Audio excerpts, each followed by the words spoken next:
네, 우리가 오후 시간까지 해서 역사서에 어떻게 보면 남유다까지 북이스라엘과 남유다가 멸망당한 그런 사건까지 우리가 살펴봤습니다. 그리고 열두 선지자하고 대선지자 세 분, 이렇게 우리가 살펴봤는데 어떻습니까? 우리가 지금 어제 제가 이 시간에 여호수아를 할 때 역사서의 시작되는 시점을 여러분한테 몇 가지 힌트를 드렸죠. 잘 한번 쭉 오늘 읽어보니까 어땠가요? 어제 그대로 뭐 출애굽기 19장 5절과 6절, 뭐 그 위에 신해산 언약 레위기 26장 그런 베이스로 봤을 때 어떤 것 같아요? 멸망당해도 당연해 보이는 그런 모습을 살고 있죠. 이제는 정반대, 이제는 기존의 그런 역사서를 통해서 그렇게 살지 못했는데 이제 이들이 바벨론 포로 이후에 이들의 삶이 조금 바뀌게 되는 겁니다. 오늘 제가 여러분과 할 것은 이제 다니엘서부터 해서 바벨론 포로 이후에 보시면 다니엘서 그리고 시가서를 오늘 살펴볼 거고요. 그리고 내일 아침에 역대상 하서부터 해서 말라기 그리고 사랑학까지 해서 조은영 집사님이 계속해서 강좌를 이어갈 것입니다. 그래서 우리가 지금 다니엘서가 아까 이제 김영준 목사님도 선지서에 포함을 보통 많이 시켰잖아요.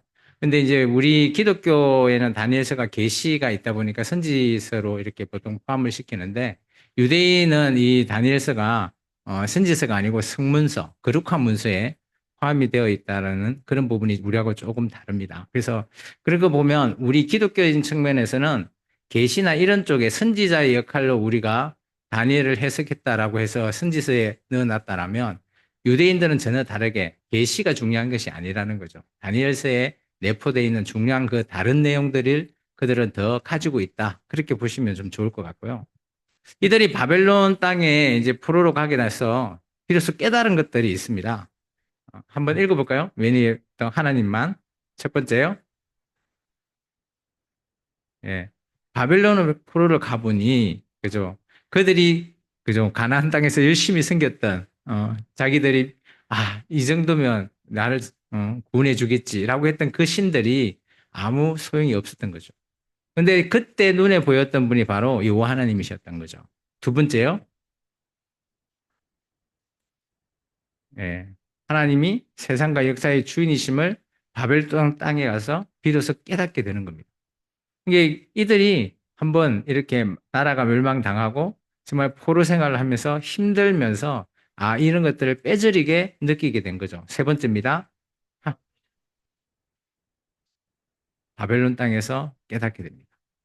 이런 우리도 하나님께서 남은 자를 통해서 새롭게 하실 계획을 세우고 계시구나라는 것을 그것을 사랑이다라고 이들은 정의를 하는 겁니다. 마지막입니다. 그래서 하나님께서 기도하고 말씀을 정리해요.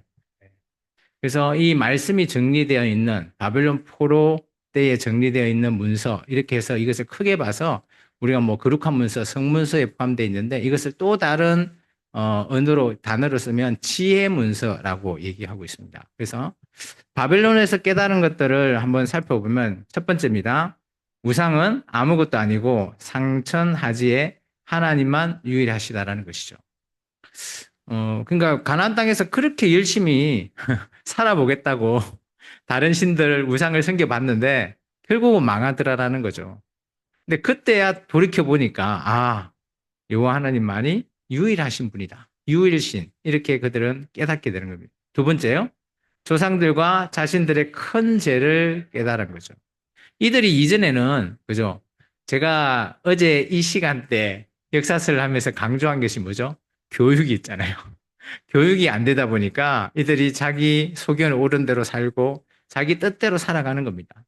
그런데 알고 봤더니 자신들이 이때까지 행했던 것들이 다 죄였다라는 걸 깨닫게 된 것입니다.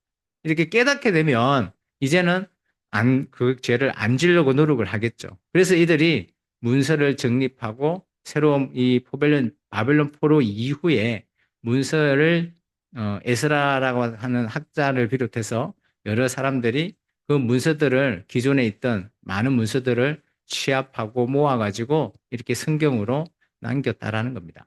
세 번째입니다. 교만한 자 물리치시고 믿고 의뢰하는 자를 도우심을 체득했다라는 겁니다. 그래서 하나님께서는 어떤 사람을 도우시냐라는 것에 대해서 그들이 피부로 와닿았다라는 것입니다. 네 번째입니다. 네 번째입니다. 성전 없는 상태에서 성경에 관심을 기울였다. 바벨론 포로 때는 이제 솔로몬의 성전이 그죠 없어지는 거잖아요. 그러다 보니까 그들은 하나님 앞에 제사를 드리고 싶지만 제사를 드릴 수 없는 겁니다. 그래서 그들이 할 수 있는 길은 뭐 에스겔서에 봤지만 그발 강가에서 기도밖에 할 수가 없었어요. 그러다 보니까 이들이 모여서 기도만 할 뿐만 아니라 하나님의 말씀을 관심을 기울이는 겁니다. 그때부터 해서 여러 문서들을 취합하고 하나님의 문서들을 정리하게 시작된 겁니다. 그래서 다섯 번째입니다. 성경을 수집을 사본 만들고 가르치기 시작했다는 겁니다. 그래서 바벨론 포로 이후에 비로소 지금 유대교의 회당이라고 하는 것이 만들어졌다. 초기에 이 바벨론 포로 때 만들어진 이 회당이 지금도 유대교에는 이런 회당 제도로 그들이 계속해서 성경을 읽고 가르치는 그런 문화로 지금 바뀌어져 있다는 것을 볼 수 있습니다. 여섯 번째입니다. 장차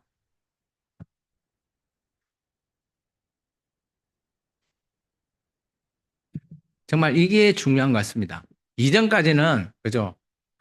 어떻게 힘들고 이러면 다른 신에 막 눈을 돌렸는데 바빌론 포로 이후부터 현재까지 이들은 오직 여호와 하나님 한 분만 바라본다라는 사실이죠. 우리의 성경에서 봤을 때요. 그래서 이들이 정말 한눈 팔지 않겠다라고 하는 것은 뼈저리게 겪은 바벨론 포로에서 겪은 그들의 그죠? 어떻게 보면 교훈과 같은 그리고 다시는 하지 않겠다. 뭐 그런 삶이죠. 우리가 교회에서 여러분 뭐 교회 처음 이렇게 예배드리러 나오면 기도하시잖아요. 회개 기도하시죠. 회개 기도는 왜 하시죠? 뭐 나의 죄를 자백하고 그죠? 그렇게 짓지 않기 위해서 우리가 다시 하나님 앞에 결단하는 그런 기도잖아요. 어떻게 보면 이 바벨론 포로 이들이 정말 다른 신에게 한눈 팔지 않겠다. 이런 결단, 그런 결단이 저는 오늘날 교회에서 회개 기도에 그대로 묻어 있어야 된다고 봐요. 그래서 내가 잘못한 게 있으면 죄를 안 지려고 엄청 노력을 해야 돼요. 근데 우리는 인간인지라 지울 수는 있을 겁니다. 그렇지만 그것을 하지 않겠다라 결단하고 기도하면서 나아가는 그런 상태를 유지해 나가는 것이 우리가 뭐 구원의 교리 중에 성화의 단계가 아닐까 저는 생각해요. 그래서 정말 중요한 것은 회개는 정말 우리가 이 땅에서 호흡할 때 외에는 할 수 있는 기회가 없다라는 사실이에요. 그럼 회개가 얼마나 중요한 건지 회개 기도를 왜 반드시 해야 되는지를 우리에게 보여주는 그죠? 그리고 우리가 그냥 회개합시다 하면 그냥 아이고 잘못했습니다 하고 끝나는 게 아니라 나를 돌이켜서 안 하려고 내가 잘못한 것들 하지 않으려고 계속 노력해 나가는 그런 우리의 신앙 그게 회개 기도에 담겨져 있어야 된다고 저는 봅니다. 그래서 바빌론 포로이들이 정말 마지막 여섯 번째 이것을 통해서 한눈 팔지 않겠다 이 결단이 그들이 지금까지도 오직 유일신인 여호와 하나님만 지금도 믿고 있는 유대교의 이들의 모습을 볼 수 있습니다. 이 정도에서 이제 바벨론 포로의 이들이 깨달은 것들을 통해서 우리가 보게 될 성경이 다니엘서입니다. 다니엘서 같은 경우는 뭐 다니엘서는 요아김 우리가 좀 전에 봤죠. 우리 김영준 목사님이 언제 잡힌 것 같았죠? 1차 포로 요아김 3년. 예. 기억이 안 나신가요? 우리 다니엘서 한번 볼까요? 다니엘서 1장 1절입니다. 우리 한번 펴보실까요? 같이 읽겠습니다. 유다 왕 여호야김 다스린 지 3년이 되는 해 바벨론 왕 느부갓네살이 예루살렘에 이르러 성을 에워쌌더니 여호야김 3년 때 1차 포로로 잡혀가게 되는 것입니다.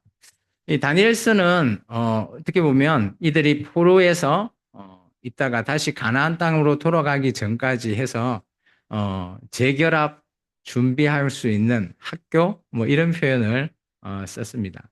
키워드는 크게 두 가지입니다. 1장에서 6장 같은 경우는 역사적인 사건, 기존에 있었던 사건을 통해서 오늘 보여주고 있고요. 여기에는 다니엘서가 다니엘이라고 하는 이름으로 보통 쓰여져 있습니다.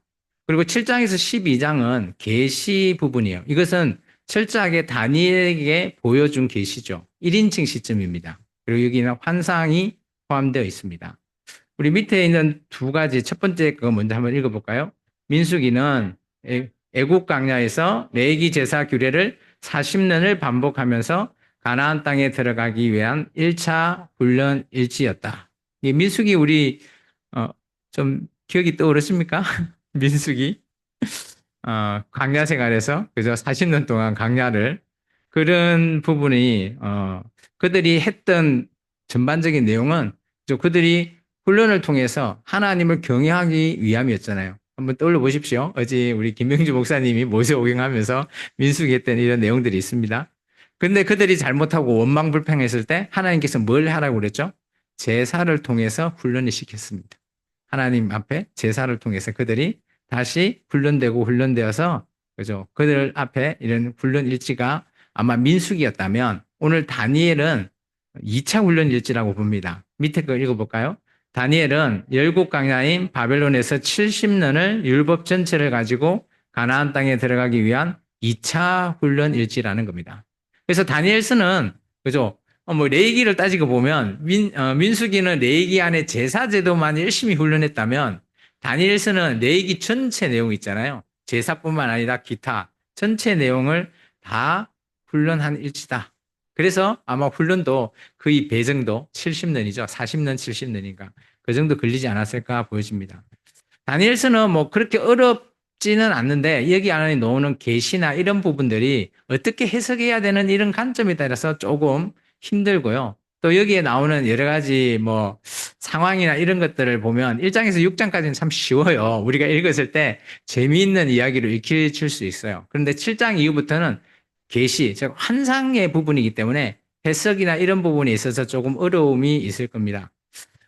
구분해 보면 아까 제가 얘기했지만 보통 우리는 선지서에 다니엘서가 포함되어 있다면 유대인은 이것을 성문서에 넣었다라는 겁니다. 그리고 여기에 대한 전반적인 내용은 포로의 훈련 일지와 역사에 대한 계시를 얘기하고 있습니다. 그래서 다니엘서 입장에서 미래적인 계시고요. 지금 우리 입장에서 보면 다 일어났던 과거의 사건들이죠. 그리고 관심사로 보면 그죠? 이들이 바벨론 포로 귀환을 준비하는 거와 그리고 성전 중건 그리고 그 이후의 사건을 중점으로 해서 아마 이들은 다니엘서를 통해서 봐야 되는 거죠. 근데 우리가 다니엘서를 보면 어떤 내용만 잘 봐요? 잘 보면 그죠? 풀무불에 들어갔는데 살았네. 사자굴에 들어갔는데 죽지 않네. 하나님이 도우시네. 우리는 이쪽에서 은혜를 받아서 그쪽 포인트를 보시잖아요. 그런데 여기서는 우리가 보면 정말 중요한 것은 다니엘 입장에서 한번 봐보시면 다니엘이 유대인이잖아요. 이스라엘 민족이잖아요. 이스라엘 민족 입장에서 다니엘서가 계시되는 거라는 겁니다. 그러면 그들은 지금 포로로 잡혀왔기 때문에 포로 귀환되는 예레미야의 서책을 읽고 포로 귀환이 되는 것을 다니엘이 읽고 나서 기도를 하는 겁니다. 그리고 나서 하나님 앞에 계시를 받는 거거든요.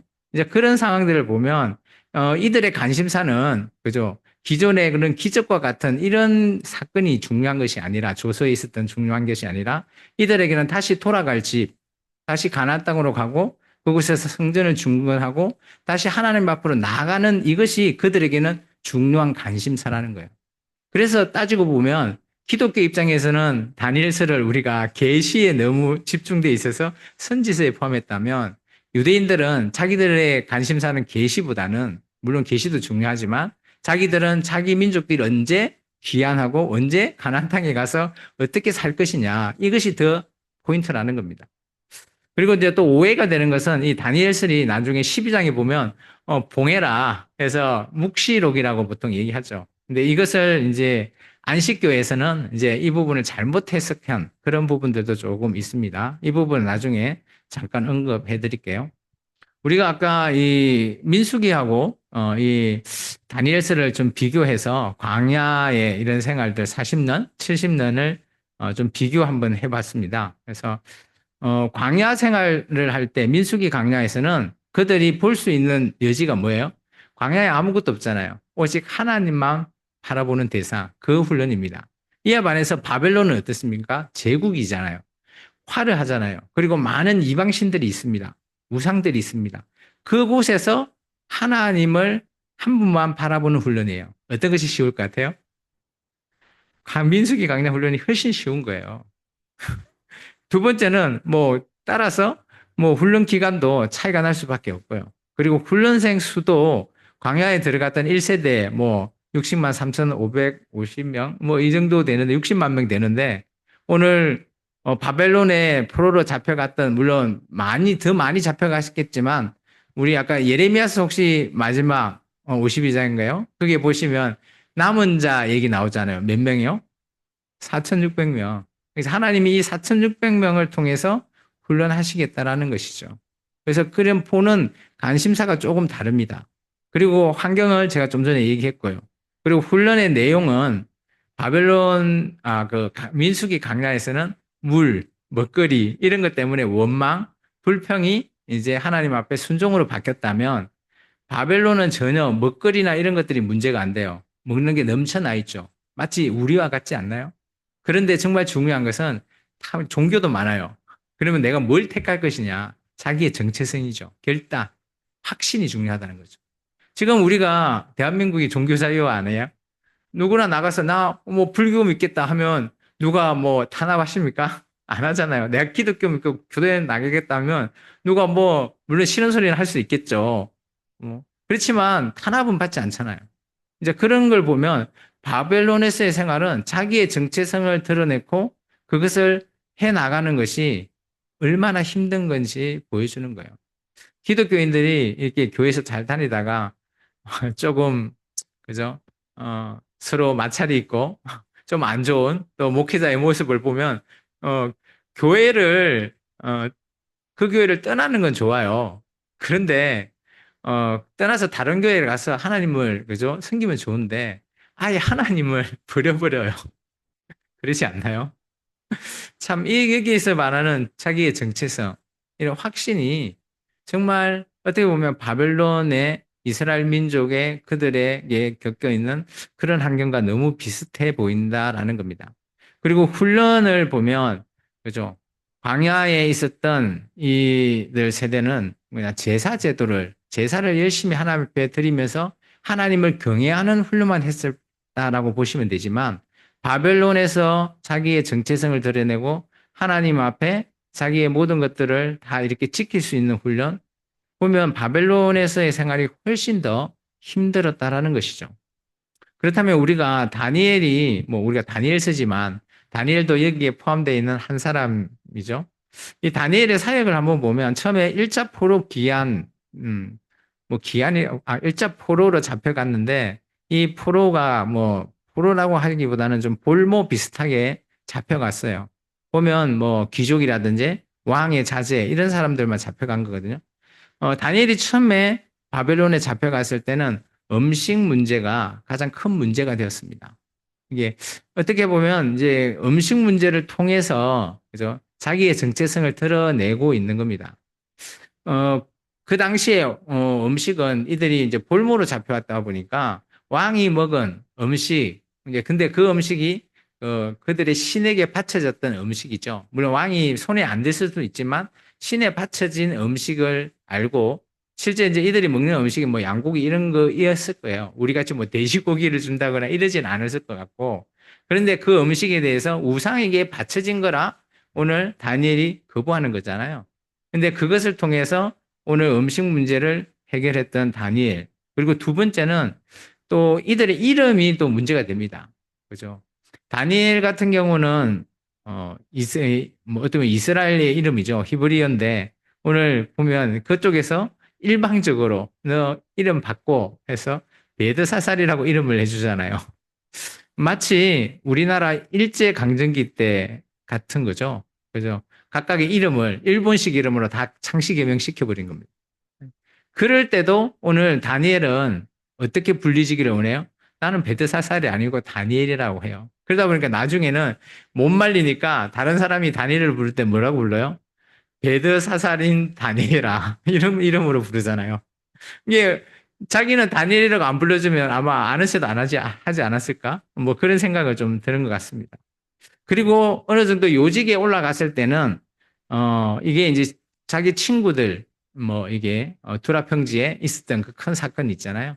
그 절하는 왕의 그 신상에 절해야 되는데 이 아마 다니엘은 아니지만 그의 친구들에게 어, 이렇게 뭐 어떻게 보면 친구들의 이런 가장 큰 위기적인 상황 그런 신상에 두라팽지에 있는 왕의 신상에 절하지 않겠다라고 하는 이런 그들의 결단 그리고 그들이 풀무불에 당연히 들어가게 되고 죽을 줄 알았는데 기적과 같은 일이 이뤄지는 뭐 우리가 이런 다니엘서는 읽으면 참 재밌어요. 근데 읽으면 보시면 될 거예요. 제가 따로 특별히 언급을 하지 않겠습니다. 그리고 마지막에 다니엘이 나이가 많이 들어서 페르시아나 이 황제에도 마찬가지 고위직이 있습니다. 그래서 다니엘이 위기가 있을 때 있죠. 그죠? 그래서 그때도 뭐 자기 그 뭐 다른 신한테 절하거나 기도하면 안 되게끔 조서를 꾸며서 했는데 그걸 알면서도 그죠? 하루에 3번 그죠? 예루살렘을 향해서 기도하다가 사자굴에 들어가잖아요. 이때도 신앙인지 왕명, 조서로 있는 왕명인지를 어떤 것을 택할 건지 충분히 자기가 알고 있지만 자기는 자기의 정체성을 지켜나가는 다니엘의 사역을 우리가 좀 볼 수 있습니다. 그래서 1장에서 6절 정도는 6장까지는 우리가 읽어보면 쉽게 이해될 수 있는 그런 내용들을 우리가 볼 수 있습니다. 다니엘서는 크게 두 제국이 교차되고 있습니다. 첫 번째는 첫 번째 포로로 잡혀간 바벨론이라고 하는 신바벨로니아라고 하죠. 그 제국과 그리고 그 다음에 바벨론을 점령하고 다음 제국이 된 페르시아, 메데 페르시아의 나라까지 다니엘이 그죠 고위직에 있었습니다. 그러면 다니엘이 얼마나 대단한 인물인지 좀 아시겠습니까? 어. 그죠? 지금 나라의 게 정권이 바뀌는 것도 아니에요. 아예 나라가 바뀌었는데도 다니엘이 고위직에 있는 겁니다. 그래서 1장에서 6장에서 1장에서 5장은 바벨론에 있었던 그런 사건이고요. 그리고 6장은 메데 페르시아에 대한 내용들이고요. 그리고 7장에서 12장에는 그죠? 다니엘이 받은 계시, 역사, 그게 계시고 환상을 얘기하고 있습니다. 여기도 이제 나라가 제국이 바뀌게 되죠. 좀 자세히 한번 보면 이렇습니다. 1장에서 5장에는 그죠? 바벨론 제국에서 오늘 만난 하나님을 경험하게 됩니다. 그리고 6장은 바사 제국에서 만난 하나님이죠. 근데 이것이 다 조서에 적혀 있다라는 것이죠. 우리 한번 다니엘서가 이런 뭐 우리가 풀무불에 들어가고 이런 모든 사건들이 그냥 개인적으로 쓰여진 스토리가 아니에요. 조서라는 게 뭐예요? 왕의 인장 도장을 받아서 내려진 그 내용들이잖아요. 우리 한번 살펴볼까요? 다니엘서 3장 한번 가보겠습니다. 이 3장이 금신상한 때 숭배해라고 했을 때 다니엘 세 친구가 안 하죠. 그래서 우리가 노래도 있잖아요. 그리 아니하실지라도 이런 노래를 부르면서 그죠 살아남은. 근데 이거에 대해서 그죠 왕이 조서를 내리죠. 우리 3장 29절 한번 읽어볼까요? 그러므로 내가 이제 조서를 내리노니 각 백성과 각 나라와 각 언어를 말하는 자가 모두 사드락과 메삭과 아벳노고의 하나님께 경솔히 말하거든 그 몸을 쪼개고 그 집을 그름트로 삼을지니 이는 이같이 사람을 구원할 다른 신이 없음이니라 하더라. 그래서 오늘 조서를 내려서 아마 이 세 친구에게 뭐 엄해하는 세력이 있다면 다 그죠? 오늘 이렇게 몸도 쪼개고 너무 좀 무서워요. 그 정도로 어마어마하게 왕이 인정하는 그런 사건을 조서를 통해서 보여주는 겁니다. 두 번째 조서는 5장에 있습니다. 5장. 5장을 한번 가볼까요? 5장에 이제 벳살사 왕 뭐 이런 우리 뭐 잘 아는 그죠? 이런 뭐 마지막 바벨론의 마지막 왕이죠. 5장 우리 그 29절 같이 한번 읽어볼까요? 이에 벨사살이 명하여 그들이 다니엘에게 자색 옷을 입히게 하며 금사슬을 그의 목에 걸어주고 그를 위하여 조서를 내려 나라의 셋째 통치자로 삼으니라. 이게 뭔가 하면 손가락이 나와서 막 글을 쓰는데 이게 뭔 뜻인지 뭐 이런 참 멋있는 내용이 있잖아요. 근데 그 내용이 알고 봤더니 벳살살 왕이 그죠?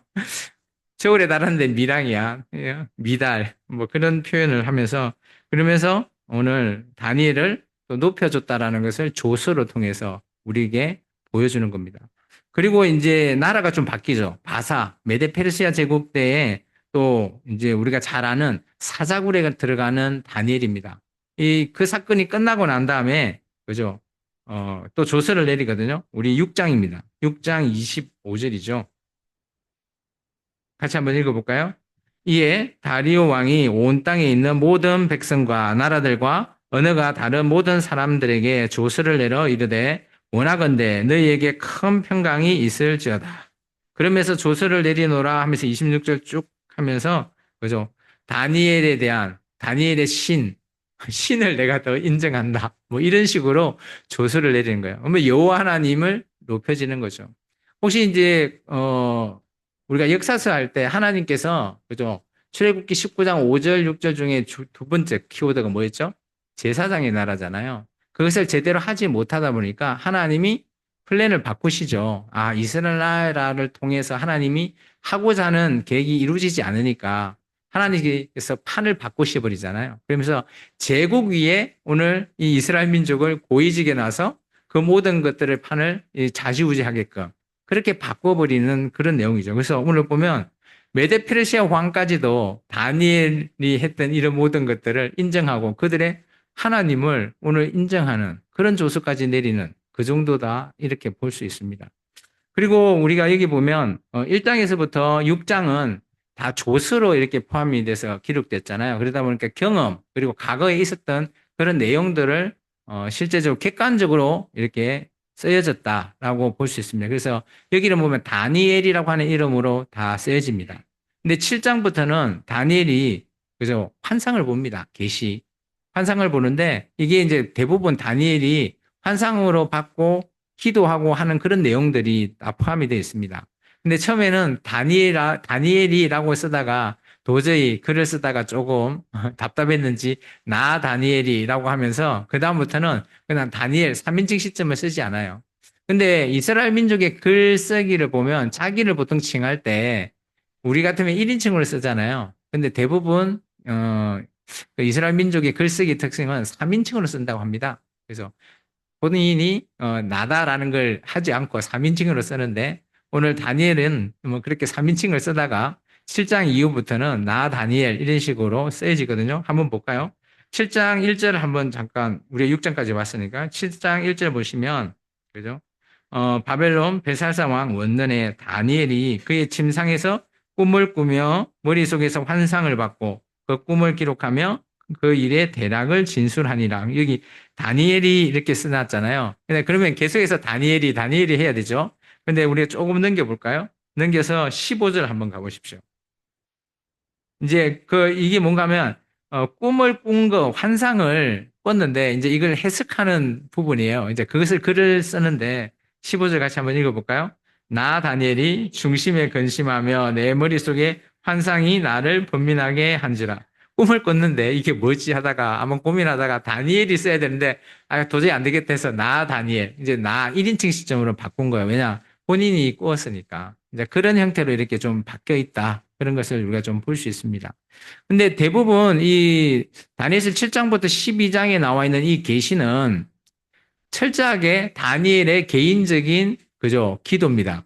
개인적인 계시예요. 그러면 자기하고 연관이 있는 겁니다. 그렇다면 자기와 연관이 있는 것은 어떤 연관이죠? 이스라엘 민족의 앞으로 향후 일어날 그런 계시에 대한 내용. 그렇기 때문에 앞으로 이스라엘 민족이 어떻게 될 것인지에 대해서 그리고 앞으로 지금 바벨론, 지금 메데페르시아 그 이후의 제국들 이런 것들이 환상으로 보여주는 거예요. 우리는 이제 지금 우리 시점에서 보니까 기존에 있었던 바벨론 제국, 그죠? 메데페르시아 제국, 헬라 제국, 로마 제국 이렇게 보는데 오늘 다니엘 입장에서 보면 이 이스라엘 민족이 앞으로 살아가야 되는데 어떤 제국이 등장하는지 이것을 받은 거예요. 그러다 보니까 다니엘은 자기 민족 그리고 자기의 그런 부분으로 이 계시를 받았다라고 보면 좋아요. 그래서 우리가 다니엘서에 나중에 70일에든지 이런 거 나오잖아요. 일에. 그러면서 앞으로 뭐 향후 마지막 때 한일에 어떻게 해석할까. 근데 솔직히 저는 이렇게 생각합니다. 이거는 다니엘이 개인적으로 자기와 관계되어 있는 그런 계시다라고 저는 보거든요. 그래서 우리에게 있어서 계시는 다니엘서보다는 저는 요한계시록을 봐야 된다라고 저는 생각해요. 우리에게는. 우리가 이방인이잖아요. 이스라엘 민족 아니잖아요. 그렇기 때문에 다니엘서 같은 경우는 또 물론 다니엘도 하나님께서 보여줬던 그 계시 다 이해를 못했어요. 못하니까 하나님께서 안 돼서 나 봉해라라고 해놓은 거예요. 그래서 묵시록 이렇게 보통 우리가 불리죠. 복시문화 이렇게 얘기하는데 그래서 저도 그렇게 생각합니다. 그래서 우리가 봐야 될 앞으로 우리의 계시는 요한계시록만 봐도 충분하다. 저는 그렇게 봅니다. 다니엘서를 우리가 이제 전반적으로 봤을 때 1장부터 12장인데요. 1장은 다니엘과 세 친구가 있고요. 그리고 이제 2장부터 7장까지는 두 개가 사건들이 좀 비교가 대조되는 그런 대칭 구조를 좀 가져 있다라고 보면 좋아요. 2장은 느부갓네살이 꿈을 꾸고 그거에 대해서 해석하는 그런 부분이라면 7장에는 그죠? 다니엘이 꿈을 꿔요. 환상을 꿉니다. 그거에 대한 종류. 근데 너무 비슷해요. 이 환상이랑 꿈이. 그리고 3장에는 아까 우리가 좀 전에 봤지만 금신상에 절하다가 새 친구가 풀무불에 들어가는 그런 위기 상황에서도 하나님이 도우신다. 그런데 오늘 6장은 어때요? 우리 좀 전에 읽었죠? 그죠? 사자굴에 들어간 다니엘, 조서로서도 충분히, 그런 내용들이 비교되고요. 그리고 4장에는 뜬금없이 4장을 해석하기가 좀 힘들어요. 뜬금없이 막 느부갓네살이 뭐 이렇게 미쳤는지 저 광야에 가가지고 막 이게 뭐 독수리 발톱같이 뭐 이렇고 뭐 이런 표현이 나와요. 이게 뭘까? 하나님이 심판했다라고 그렇게 좀 보여지는데 그때 뭐 느부갓네살이 죽고 이런 건 아니지만 그리고 오늘 마지막 왕 벨사살 왕의 심판 손이 나와서 했던 그런 부분이 많이 대칭된다라는 걸 볼 수 있습니다. 그리고 1장에 우리가 아까 각 이름 있죠. 히브리식 이름이 아니라 오늘 메데 페르시아의 이름으로 다 바꿨다. 이런 내용들을 우리가 1장에서 볼 수 있는데 이 1장에서 이름이 바뀌었지만 오늘 뭐 새 친구에 대해서는 잘 모르겠어요. 다니엘에 대해서는 그죠? 베드사사라 같은 다니엘아 뭐 이런 식으로 이름을 불러주면서 다니엘이 정체성을 계속해서 유지했다라는 것을 우리가 1장에서 읽어보면 좋을 것 같아요. 1장은 이제 음식 문제와 오늘 이름 문제가 다니엘에 있어서 좀 위기였어요. 우리가 신앙생활을 하면서 위기가 오지 않나요?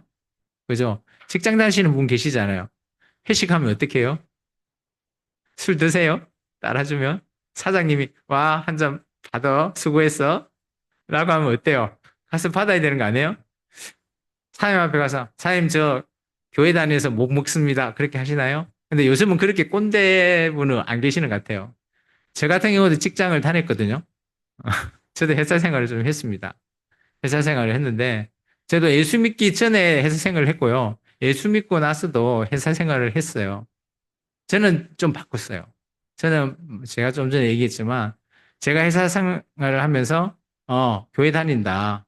그래서 나는 술, 담배 이런 거 안 한다. 공포를 하고요. 그 이후부터 사장님이 와도 저는 안 먹습니다. 이렇게 얘기를 했어요. 근데 처음에는 사람들이 좀 의아하지만 그 부분이 계속 그렇게 되니까 그분들도 인정하고 아예 제가 같이 회식에 참석하면 제 앞에 잔이 없어요. 뭐 그렇다고 회식을 빼는 그런 왕따는 아니에요. 저는 회식을 같이 참여는 하지만 저는 뭐 그때마다 먹는 게 있죠. 그죠? 콜라, 사이다 이런 거만 제 앞에 있더 잔뜩 쌓여 있습니다. 이거라도 마셔라. 아마 다니엘이 그랬을 것 같아요. 자기의 이름 또 자기의 음식 문제로 아마 이 정체성을 드러내기가 쉽지 않았죠. 그렇지만 다니엘은 그것을 이겨내고 그죠? 인정을 받게 되는 그런 사건이 다니엘서 1장에 있는 사건이고요. 그리고 다니엘서 2장의 느부갓네살이 꾼 꿈과 그리고 오늘 다니엘이 꿨던 7장의 꿈이 너무 비슷합니다. 그죠? 두 가지의 이 환상은 어떻게 보면 우리 입장에서 보면 한결같아요. 그죠? 앞으로 일어날 내 제국에 대한 그런 스토리라는 것입니다. 그리고 이제 이 두 제국에 이렇게 비교한 것이 지금 보면 왼쪽 오른쪽 있잖아요. 이 2장 7장이거든요. 거의 똑같습니다. 근데 이제 그 보면 이제 위에 금신상은 뭐 7장에는 사자, 은혜 같은 이런 투구는 곰, 뭐 이런 식으로 하는데 2장에는 없는 7장에 등장하는 낙은 작은 뿔이라는 부분이 있거든요. 이 부분은 나중에 7장을 하면서 잠깐 살펴보도록 하겠습니다. 그래서 이 7장 부분을 통해서 제가 조금 더 자세히 제가 설명드리겠고요. 그리고 7장부터 12장 같은 경우는 아까 계시라고 그랬잖아요. 그래서 다니엘이 앞으로 일어날 일들을 이렇게 표현하고 나타낸 겁니다. 근데 여기서 보면 총 3명의 왕이 등장합니다. 처음에는 이제 7장 부분, 7장과 8장은 바벨론의 마지막 벨사살 왕 때 일어나는 사건들이고요. 그리고 9장은 그죠 다리오 왕, 그리고 10장부터 12장은 고레스가 등장할 때 그때의 사건으로 우리가 보시면 좋겠습니다. 어, 이 당시에 그 지도를 잠깐 보면 다니엘이 있었던 이 지도를 보면 바벨론이 지금 제국으로 한참 커 있습니다. 그런데 여기 보시면 그 위쪽에 루디아와 메디아 뭐 그리고 뭐 밑에 페르시아 이렇게 이집트 이런 부분들이 점점점 이렇게 어떻게 보면 이제 바벨론 제국이 이제 어느 정도 어 줄어들었다고 해야 되나요? 하여튼 이 정도의 정세 상황일 때 이제 상황을 우리가 다니엘서 7장을 통해서 앞으로 어떻게 이 상황이 바뀌게 될 것인가라는 것을 얘기하고 있죠. 우리 다니엘서 7장 한번 가보실래요? 다니엘서 7장은 네 가지 환상이잖아요. 그죠? 꿈을 꾸는데 네 가지 환상에 대해서 오늘 1장에 대해서 원년에 오늘 벳살살 왕 원년에 침상에서 꿈을 꿨다라고 합니다. 그래서 그 꿈이 어떤 꿈인가라고 2장에서 진술하죠. 우리 3절부터 한번 조금 읽어볼까요? 37분이네요. 조금 읽어 3절부터 해서 우리 8절까지만 읽겠습니다. 큰 짐승 넷이 바다에서 나왔는데 그 모양은 각기 다르더라. 첫째는 사자와 같은데 독수리의 날개가 있더니 내가 보는 중에 그 날개가 뽑혔고 또 땅에서 내려서 사람처럼 두 발로 서게 함을 받았으며 또 사람의 마음을 받았더라. 또 보니 다른 짐승 곧 둘째는 곰과 같은데 그것이 몸 한쪽에 들었고 그 입에 이 사이에는 새 갈빗대를 물렸는데 그에게 말하는 자를 있어 이르기를 일어나서 많은 고기를 먹어라 하였더라. 그 위에 내가 또 본 적 다른 짐승 곧 표범과 같은 것이 있는데 그 등에는 새의 머리에 넷이 있고 그 짐승에게 또 머리 넷이 있으며 권세를 받았더라. 내가 밤 한성 가운데 그 다음에 본 넷째 짐승은 무섭고 놀라우며 또 매우 강하며 또 새로 된 큰 이가 있으니 먹고 부스러뜨리고 그 나머지는 발로 밟았으며 이 짐승은 전에 모든 짐승과 다르고 또 열 뿔이 있더라. 내가 그 뿔을 유심히 보는 중에 다른 작은 뿔이 그 사이에 나타나 첫째 뿔은 셋이 그 앞에서 뿌리까지 뽑혔으며 이 작은 뿔에는 사람의 눈 같은 눈들이 있고 또 입에 있는 큰 말을 하였더라. 이제 이런 환상을 꾼 거예요. 그래서 이제 우리는 지금 잘 알죠. 이 환상이 뭐냐라고 했을 때 독수리 그리고 새갈비에 따르면 곰 그리고 머리와 날개 내상인 표범 그리고 철일발 그리고 열불 작은 짐승 뭐 이렇게 해서 우리가 바벨론, 페르시아, 헬라, 로마 이런 제국이다라고 우리가 보죠. 근데 이 다니엘서 7장에 나왔던 이 네 가지의 짐승들 우리가 좀 전에 읽었잖아요. 뭐 이런 형태의 이미지일 것 같아요.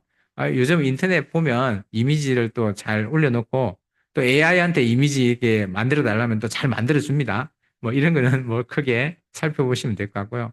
그렇다면 우리는 요한계시록 있잖아요. 요한계시록 13장에 보면 비슷한 형태가 등장하거든요. 같이 한번 앞에 13장 1절에서 2절 한번 읽어볼까요?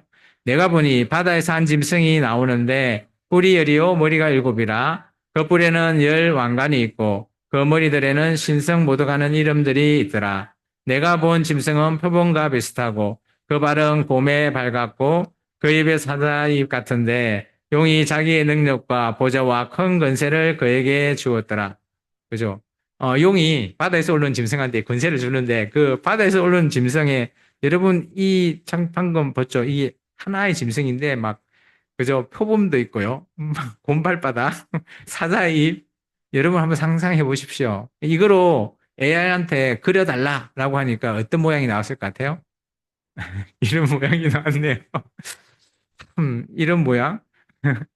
뿔도 있고요. 이런 모양이 나왔다고 합니다. 그래서 여기서 보면 새 갈빗대를 문 곰, 다니엘서 7장 5절 우리가 좀 전에 읽었죠. 이게 누구냐? 바로 고레스라고 하는 겁니다.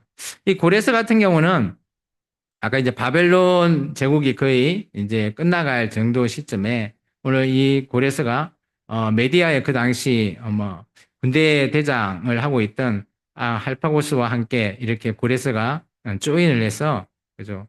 그 당시 그 왕을 물리치고 아케메네스의 왕조를 이제 세우게 되면서 메디아를 정복하게 됩니다. 이게 이제 시발점이 되는 거죠. 그래서 그 옆에 아까 우리 지도 봤죠? 그 밑에 있는 루디아, 그 위에 있는 루디아, 그리고 이제 바벨론까지 이렇게 점령하게 됩니다. 그런 말미에서 이 고레스가 계속 승승장구를 하죠. 그래서 우리가 잘 알고 있는 내일 아침에 우리 그 종영 집사님이 하실 겁니다. 그 역대하서 맨 마지막 장에 보면 고레스 칙령이 나오죠. 에스라스 1장하고 이제 그런 고레스 칙령을 통해서 이스라엘 민족이 정말 그토록 원했던 그죠? 다니엘이 말했던 70년 후가 되면 그죠? 자기의 가나안 땅으로 다시 돌아갈 수 있는 그 귀환의 계기를 오늘 그대로 고레스 칙령으로 말미암아 실시하게 되는 겁니다. 근데 고레스가 너무 잘 나가다 보니까 주위에 있는 뭐 나라들을 계속 점령하고 점령하다가 뭐 알 수는 없는데 마사케타이라고 하는 그런 대단한 종족이 있나 봐요. 그 종족에게 오늘 뭐 갑자기 이렇게 점령하다 가다가 죽어버리더라고요. 보니까 이제 영화도 있던데 그러니까 여기에 마케스타의 뭐 여왕 그 사람이 이끄는 그 종족에 의해서 완전히 이렇게 사망당하고 그리고 나서 오늘 그 이후에 자기 아들들이 이제 메데 페르시아를 계속 이어가게 됩니다. 오늘 이 정도에 봤을 때 이제 1차 포로의 기한에 대한 내용들이 이사야서에 이렇게 나오는데 여기에 고레스에 대한 내용들이 나옵니다. 이사야서 44장이 우리 아까 이사야서가 두 권으로 나눠졌다 했잖아요. 1에서 39권, 40에서 66권. 근데 그 두 시간 간격은 한 100년? 뭐 150년 정도 되죠. 그렇다면 이 44절이면 아마 포로 잡혀서 이제 귀환하기 직전 정도 됩니다. 그때 이스라엘을 통해서 메시지를 보내죠. 그때 메시지가 바로 고레스라고 하는 자에 대한 메시지거든요. 우리 이사야서 44장 한번 우리 아까 봤지만 다시 한번 찾아볼까요? 이사야서 잠깐 앞으로 가겠습니다. 조금만 앞으로 넘기시면 되겠죠? 44장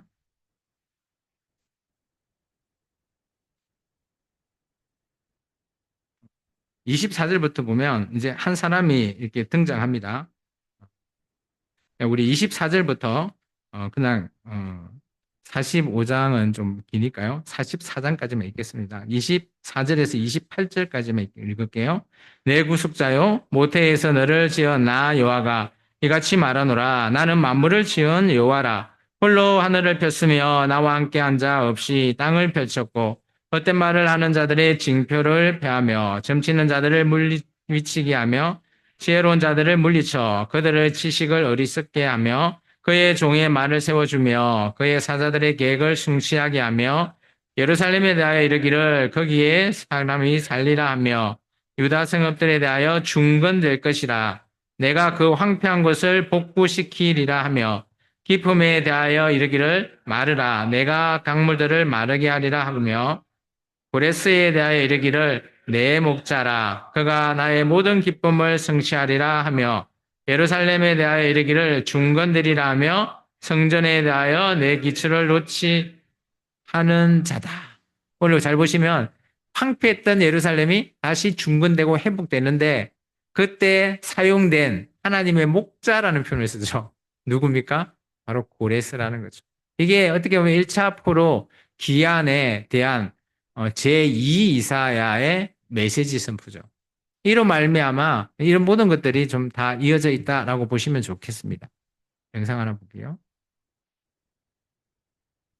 여기가 이제 바벨론 제국 그 당시의 그런 모습이라고 합니다. 거기 소리가 없나?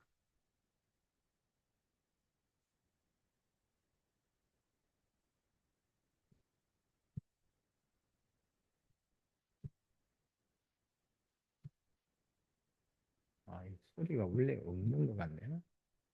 이 모양은 잘 많이 보셨죠? 이 문은 원래 바벨론 탁 하면 이 문 등장하는 이 성이 바벨론 성이 어마어마한 그런 성입니다. 그리고 나서 이 바벨론을 점령하고 나서 고레스가 죽고 난 이후에 그의 아들 감비세스 2세가 한 8년 정도 나라를 다스립니다. 근데 이 캄비세스 2세도 그죠 자기 아버지의 뜻을 따라서 나라를 확장하는데 전념을 하죠. 그래서 이집트를 정복하기 위해서 나아가죠. 아마 자기 동생인 스메르디스와 함께 뭐 스메르디스를 뭐 이렇게 본국에 두고 자기가 뭐 이렇게 이집트 정복을 나가다가 노 목사님 이런 표현을 합니다. 이제 이기고 나서 정복하고 나서 이제 다시 돌아가기 위해서 칼을 탁 뺐다가 이제 저는 다시 이제 집으로 돌아가자라고 하면서 칼집에 꼽아야 될 칼을 자기 허벅지에 탁 찔려서 파상풍으로 죽었다. 뭐 이런 재밌는 얘기를 합니다. 어쨌든 간에 그로 말미암아 캄비세스 2세가 죽게 됩니다. 그런데 이제 그 당시에 본국에서는 그죠? 자기 동생 스메르디스가 아마 이렇게 죽는 것 같아요. 그리고 비슷한 가짜 수도 스메르디스가 아마 이렇게 누군가에 의해서 올리게 되고 이제 그것이 한 7개월 정도 있지만 그 당시 일국 가문이라고 하는 그곳에서 그것을 알게 되고 그런 모든 반역을 또 잠재우게 됩니다. 그리고 나서 오늘 그 다음에 왕위를 다리우스 히스파테스를 오늘 세우게 되죠. 이 다리우스는 우리 성경에 내일 많이 등장할 건데 다리오라고 하는 사람으로 등장하게 됩니다. 뭐 이 부분은 내일 종행 집사님이 열심히 강좌를 하실 것 같아요. 다리우스 히스파테스는 뭐 많은 일을 한 것 같아요. 그죠? 이 당시에 메데페르시아가 127도거든요. 이 도라는 것은 나라예요, 나라. 이 메데페르시아가 정복했던 나라라는 거죠. 그 많은 나라에 정말 요즘 같으면 고속도로라고 하나요? 어마한 그런 뭐 우체국, 이게 정보를 나눌 수 있는 도로를 만들게 되고요. 그리고 뭐 바벨론에 대한 뭐 반란이나 이런 것들 우리는 내일 아마 보실 수 있을 것 같고, 그리고 계속돼서 이 다리우스도 마찬가지 전쟁을 합니다. 근데 이 다리우스 같은 경우는 또 그리스와의 전쟁으로 이제 그쪽에 집중하다 보니까 이 남유다나 이쪽에는 전혀 신경을 쓰고 있지 않죠. 그러다 보니까 뭐 이 유다 그 포로 기한한 이런 기한자들이 성전 짓고 이런 쪽에 대해서 뭐 처음에 큰 문제가 없었지만 또 그쪽에 원주민에 의해서 반대되고 이런 것들을 나중에 앙메다군 이런 데 가서 궁에 가서 그런 고린도 실린더 고린스 칙령을 우리가 알게 되고 다시 계속해서 성전을 짓게 하는 그런 스토리가 내일 아침인가요? 오전인가요? 어쨌든 간에 하게 될 겁니다. 그게 이제 에스라서와 학개서가라 뭐 이런 쪽으로 해서 우리가 보게 되고요. 여기가 보면 이제 다리오 왕이 지었던 뭐 수사에서 사르디스까지 이렇게 쭉 이어가는 이런 도로를 만들었다고 합니다. 이 외에 이제 이 아들 보면 우리 성경에 보면 아하수에르라 잘 나오죠. 그리고 그의 아들 아닥사스다. 이게 이제 우리가 나중에 뭐 에스드 그리고 뭐 에스라하고 느헤미야 뭐 이럴 때 등장하는 그런 인물들입니다. 그리고 말라기 때는 아닥사스다 2세가 이 후손으로 되어 있습니다. 이 부분은 뭐 내일 아마 조 집사님이 좀 자세히 설명할 것 같아서 그냥 잠시 이제 넘어가겠습니다. 그래서 전반적으로 다니엘서에 걸쳐 있는 이 제국들이 이런 식으로 쭉 이어져 있다라고 보시면 좋을 것 같고요. 시험 기간 모두가 바라는 초능력. 광고입니다. 시험지를 미리 볼 수 있다면 우리들은 가질 수 시라즈를 떠나 여기는 이제 페르시아 페르시아 특집, 당시에 이제 궁전입니다. 아까 우리가 바벨론을 봤고 왕국을 포용한 만인의 제국. 다리우스가 만든 궁전이에요. 드디어 페르시아의 심장 페르세폴리스가 웅장한 모습을 드러냅니다.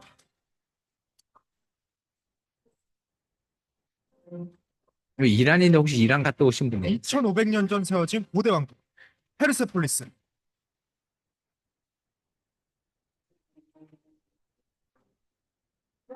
세계를 호령하던 페르시아의 영광 속으로 마침내 들어섭니다. 이 영상은 모두 PPT에 있으니까 111개의 보시면 좋을 것 같고요.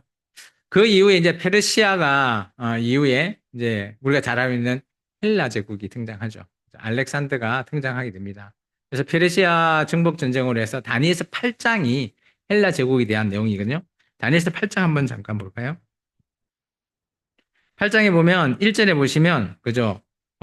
벨사살 왕 제3년이죠. 이게 아까 우리 네 제국에 대해서는 원년에 꿈을 꾼 거고요.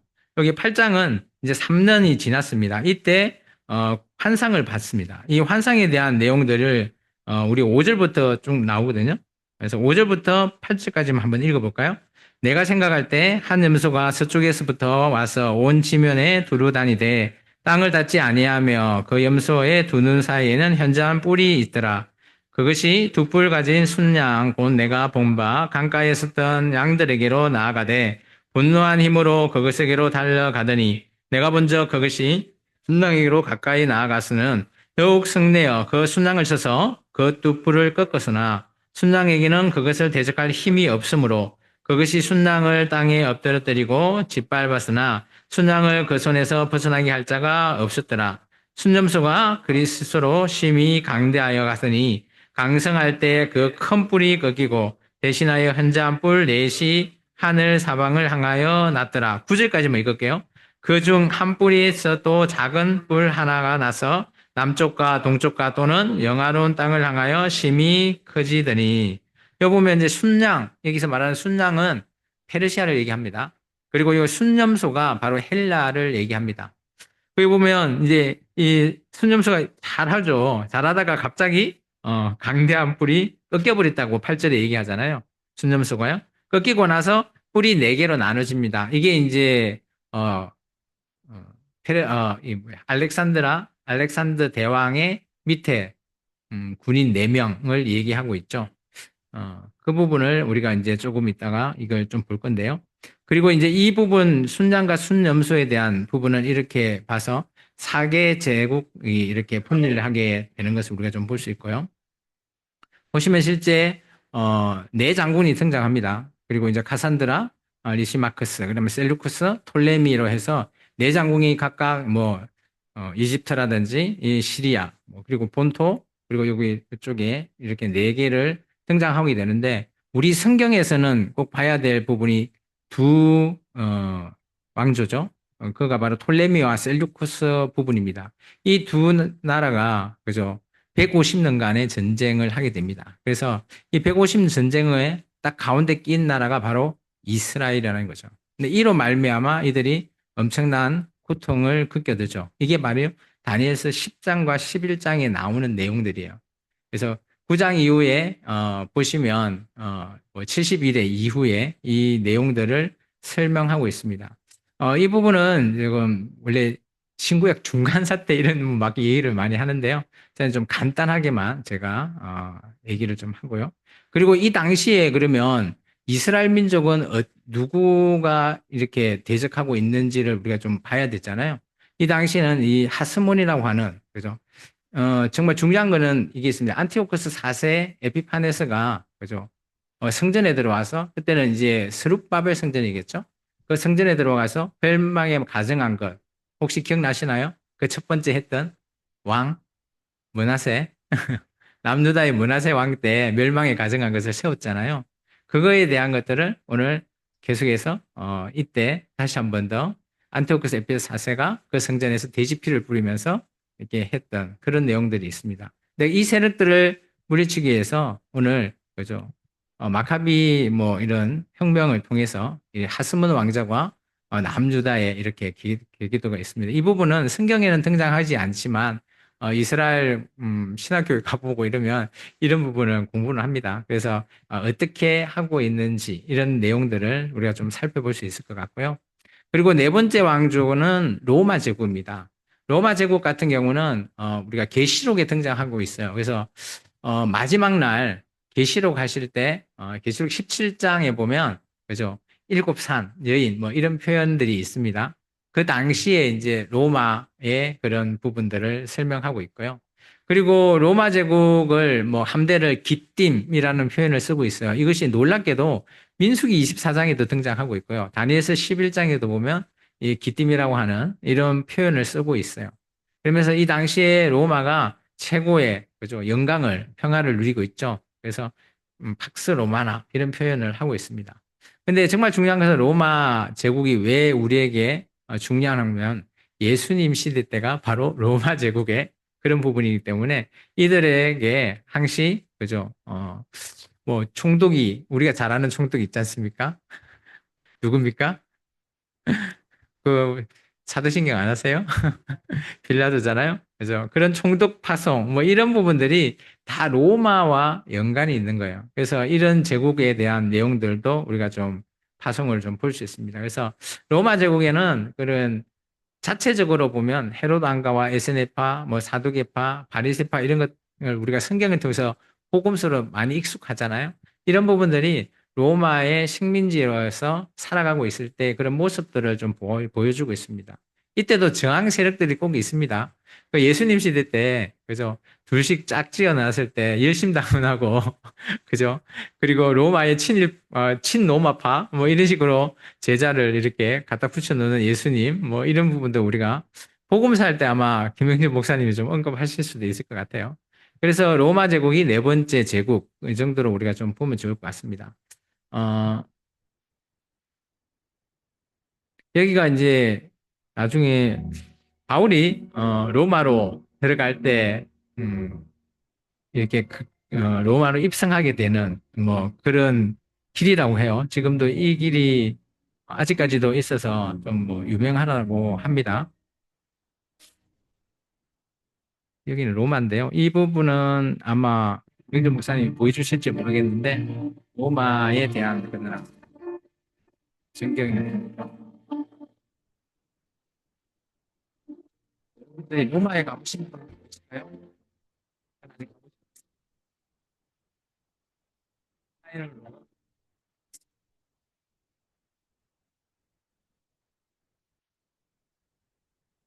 그리고 다니엘서 12장 잠깐 우리 한번 가보겠습니다. 9장과 10장과 11장 부분은 뭐 그런 계시들에 대한 해석이나 이런 부분들을 얘기하고 있고요. 그리고 다니엘이 오늘 하나님 앞에 이런 또 한 가지의 명령을 받게 되죠. 다니엘서 4장입니다. 12장 4절 같이 한번 읽어보겠습니다. 다니엘아 마지막까지 이 말을 간수하고 이거를 봉함하라. 많은 사람은 빨리 왕래하며 지식이 더하리라.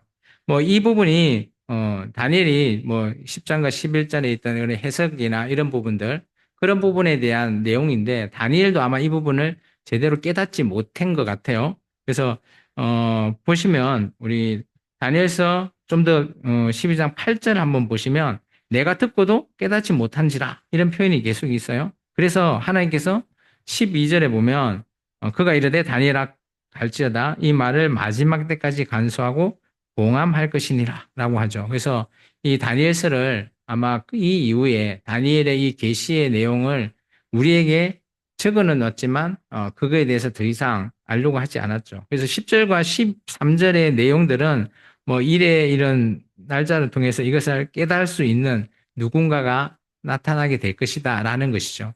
근데 쉽게 말하면 이런 거예요. 다니엘이 보았던 그 환상이 지금 우리에게는 다 열려 있잖아요. 그죠? 내 제국, 뭐 어떻게 되는지. 이제 그 부분을 그 당시 사람들은 알지 못한다. 다니엘도 깨닫지 못했다. 뭐 그 정도로 보시면 좋을 것 같아요. 그래서 다니엘서는 지금 우리의 뭐 미래적인 계시 그런 부분들을, 아니라, 그죠? 이스라엘 민족에 대한 앞으로 일어날 그런 계시, 그런 내용으로 보시면 좋을 것 같습니다. 그리고 이제 제가 여러분과 봐야 될 오늘 마지막 문서는 바로 지혜 문서입니다. 제가 서두에 좀 얘기해 드렸지만 이 시가스라고 하는 지혜 문서입니다. 오늘 저는 원래 우리가 그 시가스 하면 뭐죠? 욥기 시편, 잠언, 전도서, 아가서 이렇게 봐야 되는데 저는 조금 순서를 좀 달리 할 겁니다. 잠언, 욥기, 전도서, 시편, 아가서 이렇게 볼 겁니다. 왜 그런지를 제가 잠깐 설명해 드릴게요.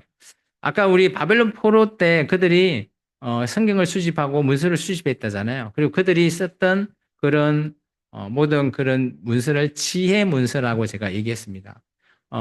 이들이 깨달았던 바벨론 포로 때 깨달은 것이 하나님 뜻을 아는 것이 지혜다라고 그들이 깨닫게 되는 거죠. 하나님을 아는 것.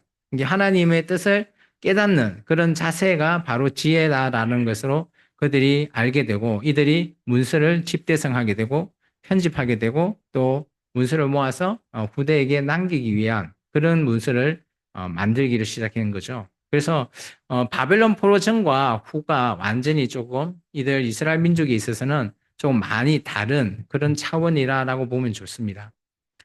맨 밑에 있는 이 부분 한번 읽어 주시겠습니까? 영생은 단순한 생존이 아닌 하나님과 지속적인 사랑의 연결입니다.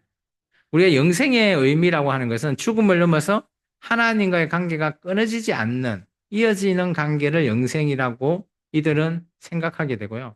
그렇다 보니까 이것이 내가 지금 살아있는 이게 다가 아니다라고 그들이 깨달은 거예요. 그러다 보니까 하나님과 어떻게 하면 지속적으로 이게 연결되어 있는 그런 삶으로 살아갈 수 있을까라는 것을 찾다 보니까 그것이 바로 지혜다라는 것을 이들이 깨닫게 되는 거죠. 그래서 하나님의 뜻을 아는 게 바로 우리가 말하는 지혜다라는 것이죠. 근데 여기서 제가 말하고 싶은 지혜는 크게 한 두 가지 지혜를 얘기하고 싶습니다. 첫 번째는 규범적인 지혜라는 표현으로 쓰고 싶습니다. 아마 처음 들으신 분도 있으시고 아마 기존에 참여하신 분은 좀 아마 몇 번 들어보셨을 겁니다. 규범적인 지혜 같은 경우는 우리가 쉽게 말해서 이 땅에서 일정한 패턴, 질서 이런 것들이 있다라는 거예요. 세상에는. 그것을 우리가 규범이라고 해서 규범적인 지혜라고 얘기했습니다. 쉽게 말하면 뿌린 대로 거둔다. 뭐 이렇게 하면 딱 떠오르는 게 자문서 아니에요. 그죠?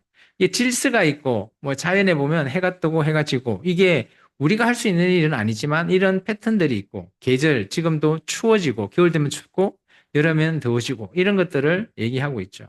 그리고 이제 이런 자연뿐만 아니라 우리의 인간관계에도 그런 표현이 있는 거죠. 내가 좋은 것을 심으면 좋은 열매가 맺히지고, 그죠? 악한 것을 심으면 나쁜 결과가 나온다. 이런 것들은 우리가 그죠? 누구나 알 수 있는 그런 지혜죠. 그래서 이게 스탠다드 위즈덤이거든요. 이게 우리가 보통 얘기하는 세상의 지혜, 뭐 이렇게 하다고 말할 수도 있죠. 그리고 성각을 명확하게도 구분이 되죠. 이분법적으로. 그죠? 뭐 제가 여기 예제로 적어 놓은 게 생명, 건강, 사랑, 정직은 좋은 것, 뭐 이런 표현을 해도 충분하고요. 반대로 죽음이라든지 질병, 이런 거짓, 이런 것은 나쁘다. 그런 인식을 하는 거죠. 그런 것들이 규범적인 지혜입니다. 근데 이제 자문적인 지혜, 자문서를 통해서 본 이 규범적인 지혜는 이런 거예요. 성경을 자문처럼 그리고 삶의 규칙과 도리를 가르쳐 준다라는 거예요. 이게 잠언에 보면 마살 구조잖아요. 이렇게 하면 네가 따르고 이렇게 하면 따르면 안 돼. 지혜 있는 자는 이렇게 해야 되고 어리석은 자는 이렇게 하는 거야. 뭐 이런 식으로 우리가 잠언서를 그죠? 마샬 이게 비교 대조를 통해서 우리에게 쉽게 보여주고 있는 그런 것을 우리가 규범적인 지혜라는 겁니다. 근데 이런 우리가 삶을 살다 보면 딱 우리가 딱 정해놓은 거 이대로 우리가 그대로 살아가요? 그러지 않잖아요. 이거 하면 이렇게 되었는데 갑자기 이상하게 돌변돼가지고 변수가 생겨버려. 그죠? 그런 경우가 생기지 않습니까? 그것을 이제 반성적 지혜라고 하는데요. 규칙, 우리가 패턴이나 일정한 그 규칙 안에도 예외가 있더라는 거예요. 이 예외를 우리가 인정하는 것이 바로 반성적인 지혜라는 겁니다. 이게 우리가 살다 보면 너무 복잡해요. 그리고 삶에 아니 이렇게 하면 부자 돼야 되는데 내가 해봤는데 안 돼. 왜 안 돼? 뭐 그럴 수 있잖아요. 그런 식으로 모순도 생길 수도 있고요. 이제 그런 이게 모든 결과가 그죠? 내가 이렇게 하면 당연히 이렇게 돼야 되는데 이런대로 안 된다라는 거예요. 그것을 어떻게 설명할 것인가라는 거예요. 이 대표적인 우리가 성경에서 찾자라고 하면 욥기입니다. 욥기. 욥은 어떤 인물이죠? 의인이잖아요. 당대 의인이고 그죠? 그런 욥이 어때요? 고통을 당하는 겁니다. 자식도 다 있고 재물도 다 있고 그 당연히 의인이라고 불려지는데 그렇게 당할 이유가 뭘까? 근데 잘 생각해 보면 이 지혜 문서는 어느 시대에 지금 쓰고 있는 거죠? 바벨론 포로 때예요. 그러면 말 그대로 욥기가 아마 그들에게 와닿았을 거예요. 자기들은 하나님의 백성이면 의인 아니에요. 근데 내가 이렇게 지금 바벨론 포로로 힘들고 고생하는 게 맞아? 라는 거예요. 그러면서 이들은 욥기에 대해서 자기들의 그런 모든 내용을 적어 놓지 않았을까? 의인이 왜 고난을 당할까? 라는 그런 의문. 이게 원래 같으면 의인은 당연히 잘 살고 복돼야 되는데 왜 이렇게 고난과 이런 힘든 삶을 살지? 이런 왜 예외가 발생할까? 이런 의문에서 이들이 생각하게 되는 겁니다. 이게 규범적인 패턴이 대부분 우리 삶에 적용하지만 항상 그런 것이 아니라는 거예요. 이게 우리의 삶에도 마찬가지죠. 내가 운전을 잘하고 가요. 근데 한순간에 누가 와서 탁 들어박아요. 제가 이 얘기하니까 또 내리에 스치는 틀을 막는다는 소리를 하니까 아니 저희 교회에서 차가 오래돼가지고 폐차를 시키고 새 차를 할부로 봉고차를 하나 샀는데 첫날 여기 왔을 때 이 주유를 만땅하고 이제 룰룰랄라 하면서 우리 식구들이랑 같이 시승도 한번 하고 이제 집으로 돌아가면서 신호대기를 딱 하고 있는데 갑자기 뒤에서 와서 쿵 박는 거예요. 지금 생각해도 아 그때 저는 이렇게 나오더라고요. 아니 제가 이 반성전지 얘기만 하면 또 갑자기 그 얘기가 나오죠. 운전 얘기만 하면 제가 그때 받은 좀 생각들이 막 떠올라서 이게 저는 열심히 잘 운전하고 다 질서를 지켰잖아요. 교통법규를 잘 지켰는데 누가 뒤에 와서 박을 줄 어떻게 알겠습니까? 그게 예외라는 거예요. 이 반성전지혜가 바로 그런 거예요. 나는 잘하고 있지만 어떤 변수가 어떻게 생길지 알 수 없는 상황이 나한테 발생할 수 있다라는 것을 말하고 있는 거예요. 그래서 이런 우리가 두 번째 게 스탠다드한 내용도 물론 우리 인생에서 전부를 차지하고는 있지만 그 속에서도 예외적인 상황이 있다라는 거예요. 그런데 우리가 이분법적으로 생각하면 예외 상황을 인정하지 않으면 어때요? 내가 나쁜 일이 생기면 어때요? 내가 지금 선하는 거예요? 악한 거예요? 악한 걸로 생각해 버리는 거예요. 그게 안 맞다라는 거죠, 우리에게. 저는 또 이런 얘기하면 또 우리 김명준 목사님이 늘 사례로 듣는 그런 우리 보통 교회들의 일반적인 목사님들의 신방 할 때의 모습이 떠올라요. 혹시 이런 얘기 들어보셨어요? 어, 교회 성도님이 사고가 나가지고 이제 입원을 했대요. 그러면서 이제 그러면 교회 목사님이 어떻게 해야 돼요? 예배를 다 드리고 나면 신방 가야 되잖아요. 예배를 안 오셨으니까. 그래서 목사님하고 사모님하고 또 이제 나이 드신 권사님하고 이제 그렇게 같이 갔대요. 그리고 가서 탁 위로해주고 예배 드려주고 기도해주고 이제 목사님과 사모님은 나오는데 뒤에 권사님이 살짝 나오면서 이렇게 성도님한테 얘기했대요. 성도님 혹시 11조 같은 거 빼먹은 거 있어? 저는 딱 이 반성정지가 그게 딱 맞다고 봐요. 물론 그 성도님이 마음이 뜨끔할 수도 있어요. 11조 때문에 이랬을까? 좀 우스갯소리를 제가 하는 소리인데요. 그거는 아니지만. 어쨌든 간에 그런 예외가 있지만 잠언적인 그 권사님은 잠언적인 지혜, 스탠다드한 지혜를 그 성도님한테 들이댔다라는 거죠. 근데 그 성도님 입장에서는 그게 상처가 될 수 있죠. 물론 떼먹었으면 상처가 안 되겠지만 나 잘했는데 헌금도 잘 내고 하나님 앞에 늘 잘했는데 이 사고 나는 게 그것 때문일까? 라고 하면 고민이 되지 않을까요? 이제 그런 의미로 우리가 좀 바라보자라는 거죠. 그래서 지혜라고 하는 것은 크게 우리 인생에 있어서 두 가지 지혜가 함께 공존한다고 보면 좋을 것 같아요. 그래서 규범적인 지혜와 반성진 지혜가 하나가 있는데 그래도 우리의 모든 삶은 규범적으로 우리가 질서와 인과의 관계가 존재하고 그대로 살아가는 게 맞다라는 거예요. 그런데 예외가 있다라는 거죠. 그걸 우리가 인정하지 못해서 문제가 크게 발생할 수 있다라는 겁니다. 그래서 오늘 우리가 잠언이나 이런 부분은 우리가 뭐 말살을 통해서 해야 될 거, 하지 말아야 될 거를 우리가 명확하게 이해할 수 있습니다. 그 이분법적으로. 그런데 욥기서나 전도서를 통해서는 우리가 생각하는 의문들, 그런 의문을 어떻게 풀 것인가라는 거를 우리가 한번 이 지혜의 문서를 통해서 생각해 보자는 거죠. 저는 이제 이게 신앙에 따라서 이렇게 이 지혜의 문서를 우리가 이렇게 읽으면 좋지 않겠나 저는 생각합니다. 우리가 신앙생활을 처음 이제 예수님을 믿고 들어온 자에게 저는 이 지혜 문서를 읽으라고 하면 첫 번째 잠언서를 추천합니다. 왜 그럴까요? 우리 인생 전체가 잠언적인 규범적인 지혜로 되어 있으니까 잠언서를 읽으면 이해가 쉬울 거라고 봐요. 그런데 그 와중에 아까 얘기한 예외 상황에 고난을 당하고 있거나 나는 하나님을 잘 믿고 있는데 일이 안 풀리거나 이런 사람이 있다면 욥기서를 저는 추천하고 싶어요. 그 욥기서를 읽어볼 때 그 욥의 심정을 아마 본인의 오버랩 해보면 많이 와닿을 거다라고 보는 겁니다.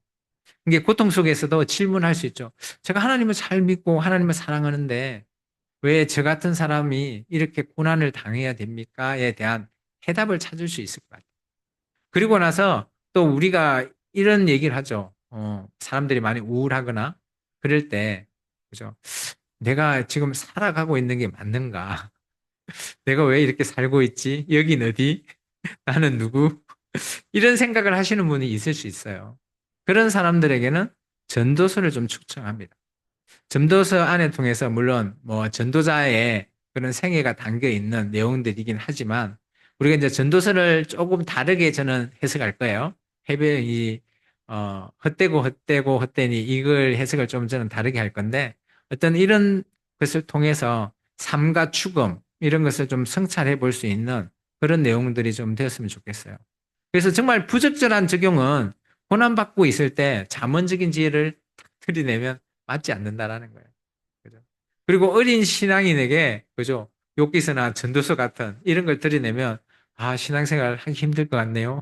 그럴 수 있어요. 그렇기 때문에 이런 것들 우리가 단계에 맞춰서 하면 참 좋지 않겠나 그렇게 보여집니다. 총 5편이잖아요. 5편의 이 시편의 대표가 뭘까요?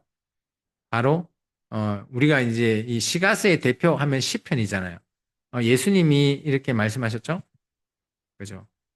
한번 읽어볼까요? 누가복음 24장입니다. 또 이르시되 내가 너희와 함께 있을 때 너희에게 말한 바 곧 모세의 율법과 선지자의 글과 시편에 나를 가리켜 기록된 모든 것이 이루어지리야 하리라 한 말이 이것이라 하시고 여기 보면 모세의 율법을 뭐라고 그러죠? 토라. 그죠? 선지자의 글, 그죠? 네비임, 그리고 시편, 케투빈, 성문서잖아요. 그렇게 해서, 근데 성문서의 대표가 뭐라고요? 시편입니다. 그래서 시편 같은 경우는, 그죠? 시편 안에도 많은 탄식시가 있지만, 마지막 시편이 총 5권으로 150편이 되어 있지만, 마지막 시편, 마지막 5편에 있는 그 시편은 대부분 하나님께 할렐루야로 올려주는 시편으로 구성되어 있습니다. 그러면 시편 안에 보면 저주하는 시편도 있고요. 막 그런 게 많이 있어요. 그런 우리의 삶 속에서 마지막은 하나님께 할렐루야로 올려주는 그런 시편으로 바뀌어 있는 것들을 볼 수 있고요. 잠언의 대표적인 것은 바로 아까 얘기했던 스탠다드 그런 위시덤을 우리가 좀 볼 수 있죠.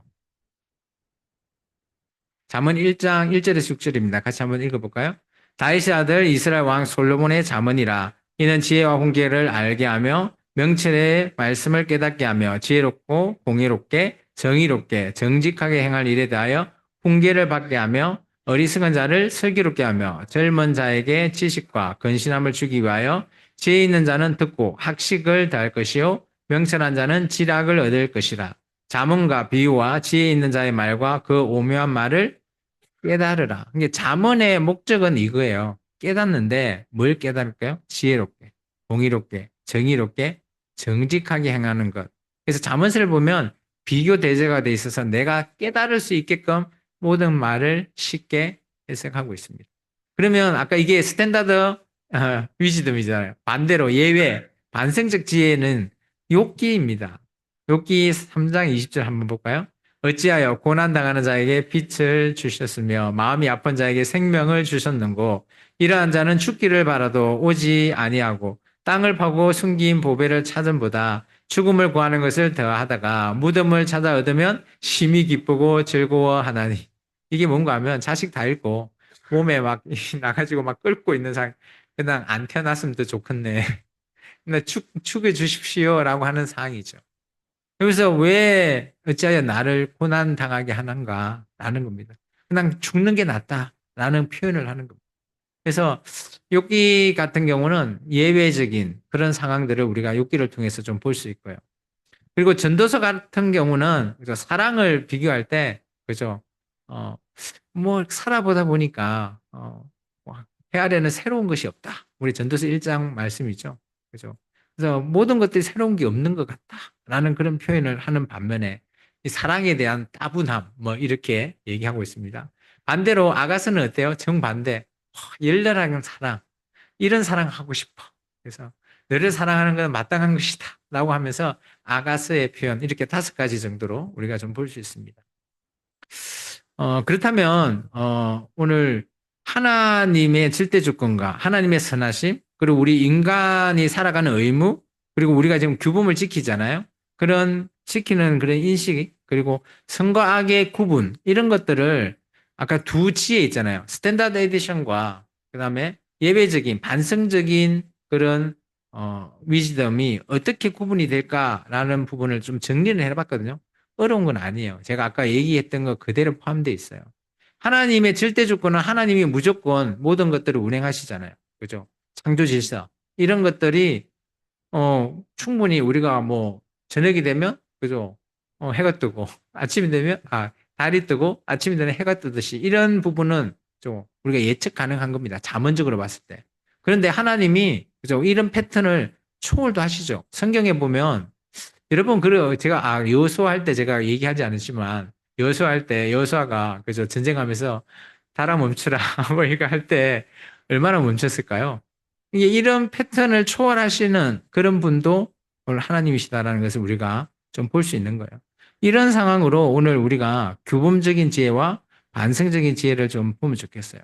근데 우리가 지혜 문서는 어떤 것을 하기 위함일까요? 계속해서 우리가 어제 모세오경도 마찬가지, 역사서도 마찬가지, 이제 바벨론 포로 위에 이런 모든 성경에 관한 이런 모든 것들은 뭘 하기 위함일까요? 우리가 성경을 배우는 목적과 비슷해요.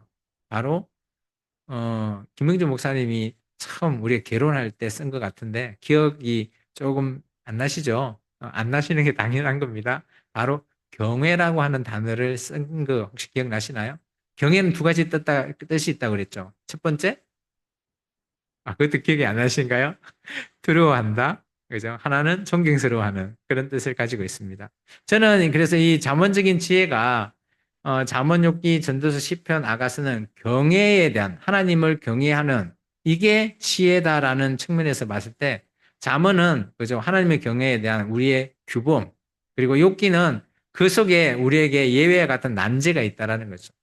그리고 전도서 같은 경우는 우리가 뭐 헛되다고 하지만 우리의 인생은 그 잠깐의 생에도 우리에게는 이 살아있는 이 생이 얼마나 복된지를 전도서가 보여줄 겁니다. 이거는 제가 따로 다시 전도서 하면서 설명드리고요. 시편 같은 경우는 그죠? 아까 뭐 이 탄식했던 것이 그죠? 이제는 하나님 앞에 할렐루야로 찬양하는 인생의 모범을 보여준다면 아가서 같은 경우는 사랑이 이런 것이다라고 하는 최상의 고백을 보여준다라고 보고 있습니다. 그래서 모세오경과 선지서와 역사서를 비교해 볼 때 모세오경은 잠언서의 측면에서 우리가 이제 들이대면 딱 맞아요. 모세오경의 대부분 부분은 뭐예요? 하나님의 계명이잖아요. 그죠? 그리고 레위기 안에 있는 법의 26장이 뭐예요? 잘하면 잘 지키면 그죠? 상을 주고 아니면 풀을 주겠다. 그게 바로 잠언서가 말하고 있는 딱 그 내용이죠.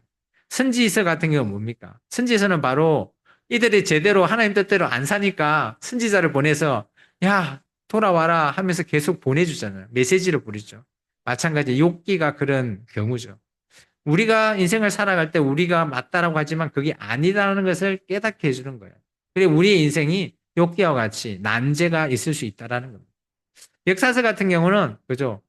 우리 보면 구조악이나 비극 이런 것들이 우리가 지금 역사에 잘못된 길로 들어선 이스라엘 민족을 봤다면 전도서 같은 경우는 반대로 오늘 우리가 그런 삶이 살아가고는 있지만 우리의 이 짧은 삶들이 어떻게 복된지 그것을 조금 보여준다라고 보면 좋을 것 같아요. 그래서 지혜라는 것이 계속해서 이들이 살아왔던 그런 삶을 다 정리하고 정리해서 이렇게 만들어진 문서다라고 보면 좋을 것 같아요.